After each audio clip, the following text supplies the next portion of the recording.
When Adele lost weight, she was excoriated for betrayal. To who? She betrayed the unhealthy? The woke have even turned the homeless into a political identity group, as opposed to liberals, old-school liberals, who just want to get them off the street, which now is seen as kind of judgy, like, don't disturb them in their natural habitat. They're just living their best life under the bridge.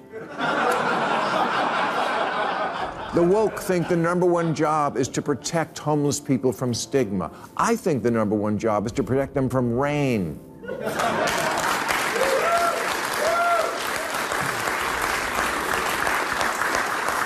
Speaking of which, when I did the Ice Bucket Challenge back in 2014, I thought I was helping the cause of funding research to cure ALS. Wrong again! An op-ed in Time magazine said the Ice Bucket Challenge even seems to be suggesting that being cold, wet, and uncomfortable is preferable to fighting ALS.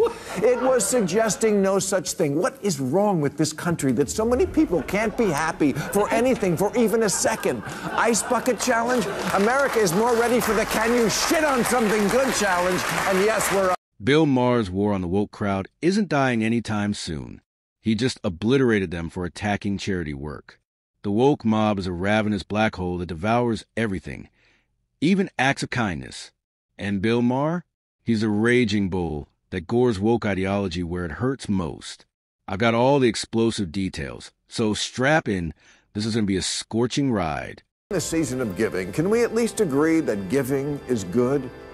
I bring this up because one of the more mind-blowing stories of this year was about the internet celebrity, Mr. Beast, and how he was always getting raked over the coals for a series of charitable endeavors. Now, if you don't know, Mr. Beast is the most successful YouTuber ever with over 38 billion views. Feel old now? Anyway, he takes some of the money made from 38 billion views and plows it back into doing things like, this year, partnering with a group of doctors to provide cataract surgery for 1,000 blind people that restored their eyesight. Cool, huh? Wrong. He filmed their overjoyed reactions, which to many made him a performative altruist. A Washington Post reporter tweeted, "What truly needs curing is society's view of disabled people." And BuzzFeed agreed, Mr. Beast seems to regard disability as something that needs to be solved.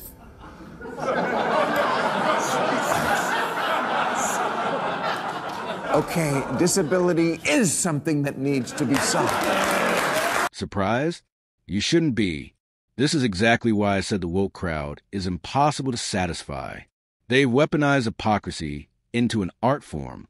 If you're wealthy and don't donate, they'll crucify you for being a greedy capitalist pig. But dare to actually write a check? Suddenly, you're guilty of performative philanthropy and virtue signaling. It's a rigged game where the house always wins, and decency always loses. This toxic double standard is precisely what sends Bill Maher into nuclear mode. He's sick of watching these moral terrorists hold society hostage with their impossible purity tests. When charity itself becomes a sin in their warped worldview, Maher doesn't just call them out. He takes them to the slaughterhouse and leaves no survivors. What truly needs curing is blindness. Here's how I know this. The newly sighted people are cheering, not booing, because Mr. Beast, whoever the fuck that is, just cured them and you didn't do shit. You know the expression, shit or go blind? You didn't either.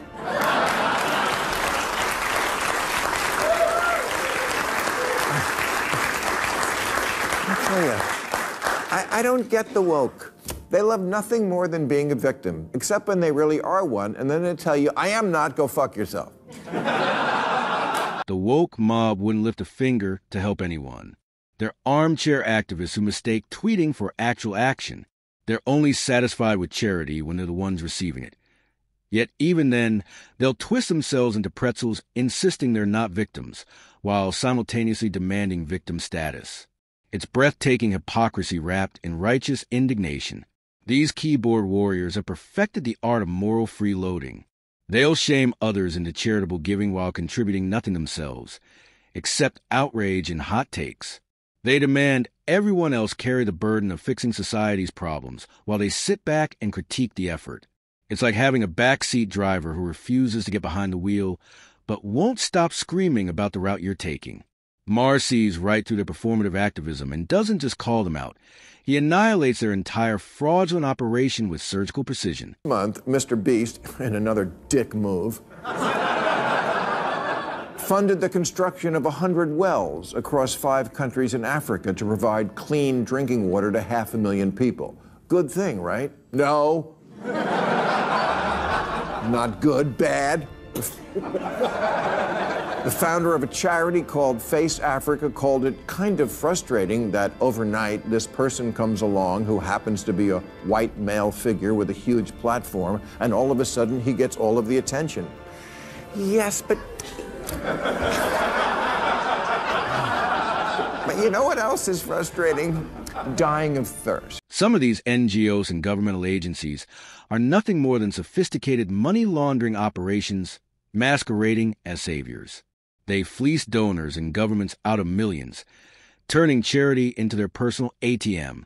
And if DO's explosive findings are accurate, this corruption runs deeper than anyone imagined. The numbers don't lie. Why would Africa host over 1 million NGOs, yet remain tragically underdeveloped? It's because these organizations have perfected the art of perpetual poverty. They need problems to exist, so their funding keeps flowing. They're not solving issues. They're managing them like a profitable business model. These vultures feast on human misery while producing glossy annual reports filled with meaningless statistics and heartwarming photos. Meanwhile, the actual people they claim to help remain trapped in the same cycles of poverty and desperation. It's the ultimate scam. Looking like heroes while being the villains, collecting donations while delivering disappointment, and getting rich off keeping others poor. Mr. Beast, how dare he come in and bogart digging the wells? That's so white guy, always taking fresh water and shoving it down our throats. Oh, another thing this asshole did in Africa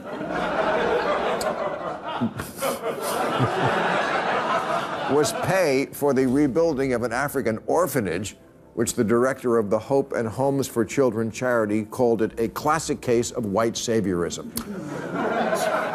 So true. Ask any orphan to name the worst part of their life. Show-offs.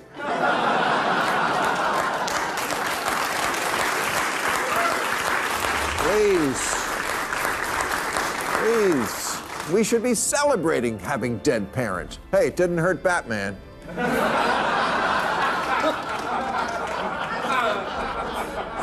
How did we get to this weird place? Telling people who are actually out in the world making a positive difference you're the problem. Yeah, quick question, who the fuck are you? The woke crowd sees people who genuinely want to help as the enemy, conveniently forgetting that the victims actually need the assistance. They unleash their cancel culture arsenal on philanthropists, hurling accusations and toxic labels like grenades. If these ideological terrorists had their way, they'd burn down the charitable empires that Mr. Beast and other genuine philanthropists have built, leaving them financially ruined and the needy with nothing. The scorched earth mentality reveals their true nature. They'd rather destroy good people doing good work than admit their worldview might be flawed. They're so addicted to outrage that they'll sacrifice actual human welfare on the altar of ideological purity. It's like watching arsonists complain about the fire department while simultaneously torching the neighborhood. The woke mob has become a destructive force that actively prevents solutions while offering none of their own.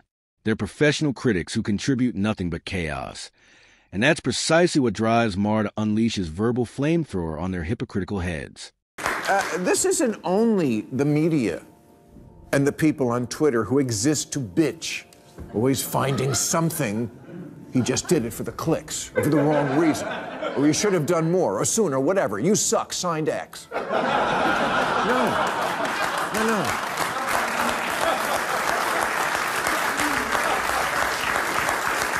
No, this is also the National Institutes of Health, which last year proposed to amend their mission statement to exclude the word disability, saying it, quote, could be interpreted as perpetuating ableist beliefs that disabled people are flawed and need to be fixed. Let me take this moment to go on record. Folks, if I am ever struck blind or deaf or paralyzed, don't praise me. Fix me. The woke virus has spread throughout our governmental institutions like a cancer, slowly strangling their ability to function effectively. Disabled people need real solutions and tangible support to navigate their daily struggles and live fulfilling lives.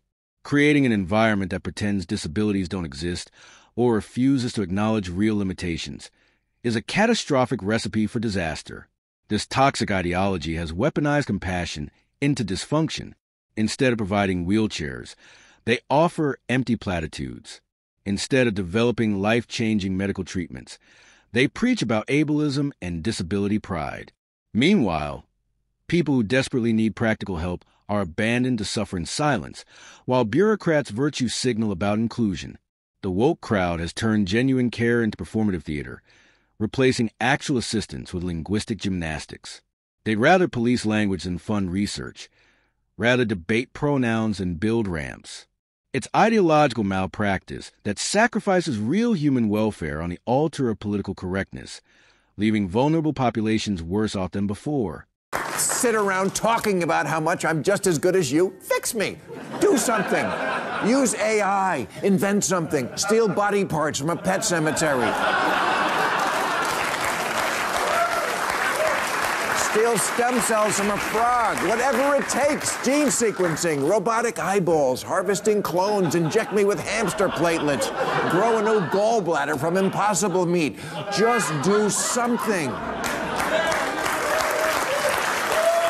Bill Maher's had up to his eyeballs with the woke crowd, and frankly, so have millions of Americans who are sick of this cultural terrorism. These parasitic ideologues are destructive worms hell-bent on devouring everything decent in society, including genuinely good people who dare to help others. Their toxic ideologies must be ruthlessly questioned, systematically dismantled, and completely rejected without fear or favor. The time for polite disagreement is over. These woke zealots have declared war on common sense, merit, charity, and basic human decency. They've turned compassion into a weapon, twisted justice into revenge, and transformed progress into regression. Every institution they touch becomes infected with their poisonous groupthink. Maher isn't just pushing back anymore. He's leading a full-scale intellectual revolt against this authoritarian madness. He's done tiptoeing around their fragile sensibilities while they bulldoze through society's foundations. When destructive ideologies threaten to tear apart the fabric of civilization, someone has to stand up and fight back with uncompromising force. If I catch on fire, you also have my absolute permission to piss on my ass.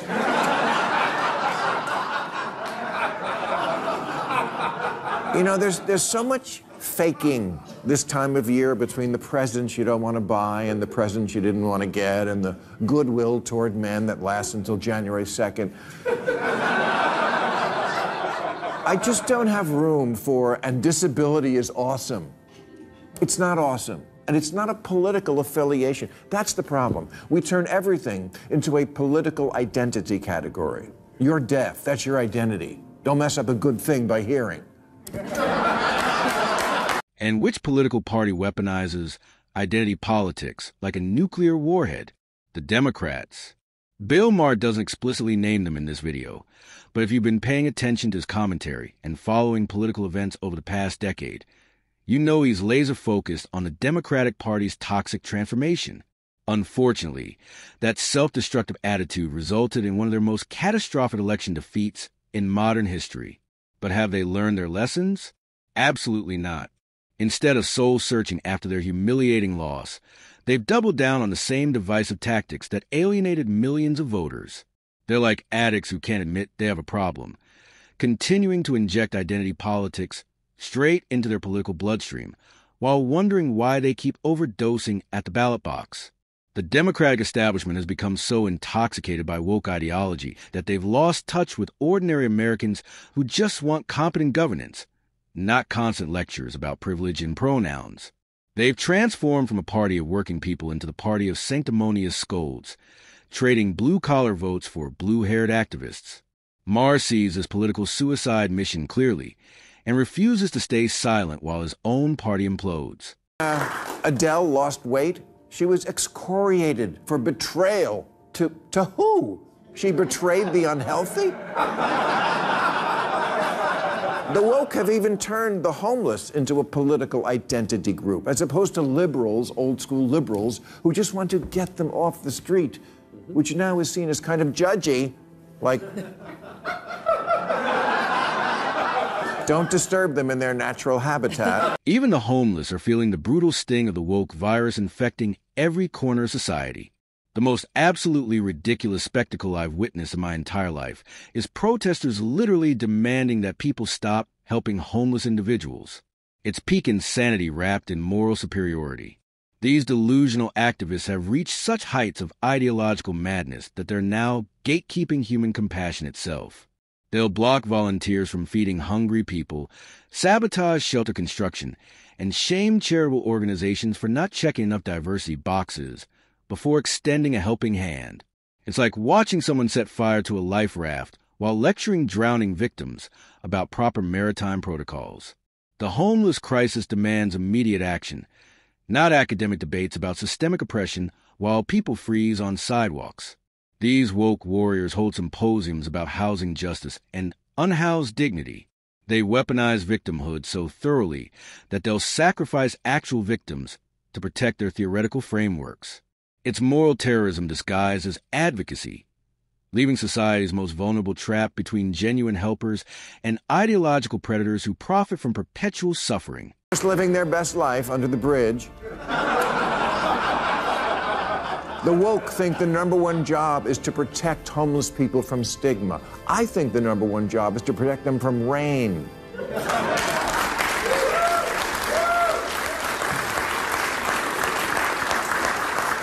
Speaking of which, when I did the Ice Bucket Challenge back in 2014, I thought I was helping the cause of funding research to cure ALS. Wrong again. An op-ed in Time magazine said the Ice Bucket Challenge even seems to be suggesting that being cold, wet, and uncomfortable is preferable to fighting ALS. It was suggesting no such thing. What is wrong with this country that so many people can't be happy for anything for even a second? Ice Bucket Challenge? America is more ready for the can you shit on something good challenge, and yes, we're up. Bill Maher's scorching takedown of woke culture isn't just entertainment. It's a necessary surgical strike against an ideology that's poisoning everything it touches. From attacking charitable giving to sabotaging help for the homeless, from infiltrating government institutions to weaponizing disability advocacy, the woke mob has revealed itself as a destructive force that devours progress in the name of purity. These ideological terrorists have created an impossible world where helping others becomes a sin, where charity is condemned, and where actual victims suffer while activists profit from perpetual grievance. They've hijacked the Democratic Party, turned compassion into a weapon, and transformed every institution they infiltrate into a dysfunction factory. Maher refuses to watch this cultural vandalism continue unchecked. His war against woke ideology isn't just political theater. It's a desperate fight to save common sense, genuine compassion, and basic human decency from complete annihilation. The stakes couldn't be higher, and surrender isn't an option. And on that note, we bring down the curtains on today's video. Thanks for watching, and see you in the next.